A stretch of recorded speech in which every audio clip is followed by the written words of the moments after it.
So I took what I know is the scenic route to medical school.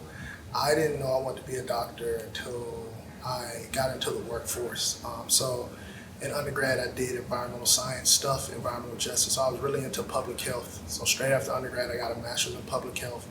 And then I got a job at Washington, St. Louis in clinical research. I was able to use like my data analysis skills in a clinical setting, as well as interact with patients. So that's what like really sparked my interest in medicine. And then one of my mentors basically said, if you really thinking about going back to school to be a doctor, you should shadow in the emergency department. We have a program, it's called like Med Prep, where they allow any individual that's Washington affiliated to shadow in the emergency department. And then that's what was my introduction to emergency medicine. I just like fell in love with it. And I knew I wanted to come back home to Georgia. So I remember when I got the MCG interview, not even acceptance, I was just excited that I got an interview here at MCG. I was like, yes, hopefully they like me, I can come back home. And I ended up getting accepted. I remember it was like November 11, 2018. And I was like, this is where I want to go. Even after other interviews, and I like other places, but it felt home and I wanted to be closer to family.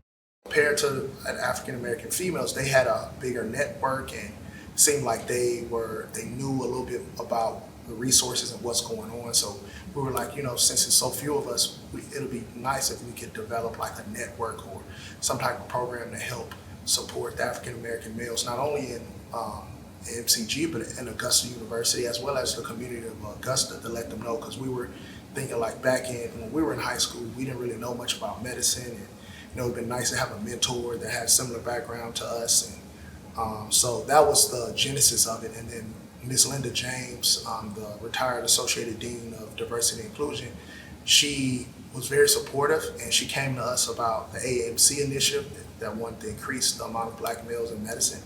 And we just thought it was the perfect time, and she, let us know like she would support us in any way we could to start the organization and provide support from that day moving forward, and that's what we did.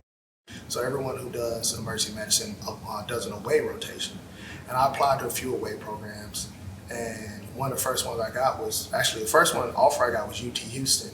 I decided to go out there, and I just fell in love with it. I fell in love with the pace, the particular place you had rotations, or you had shifts at 2 hospitals. So you had one at one level 1 trauma center, that's just like the busiest one in the United States. So you're seeing all your level 1s. But then you also have half your rotations or shifts at the level 3 trauma center in Houston, that is the busiest ED in Houston.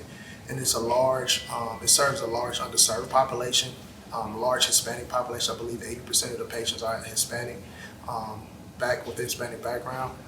So I just love the diversity of the city, the diversity of the patients, as well as in this particular program, I get the best of both worlds, large academic center, as well as half of my ED shifts will be in a community-based setting, serving an underserved population. So I fell in love with the program with that. So it was always was my number one.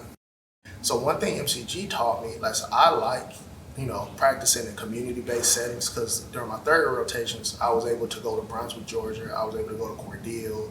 I did a rotation in LaGrange, and I really enjoyed those rotations. I really enjoyed getting to know the community members, and it seemed like everyone knew everyone around. So I do want to come back to Georgia, but not necessarily serve in a major urban place, but either a suburb place or a community setting.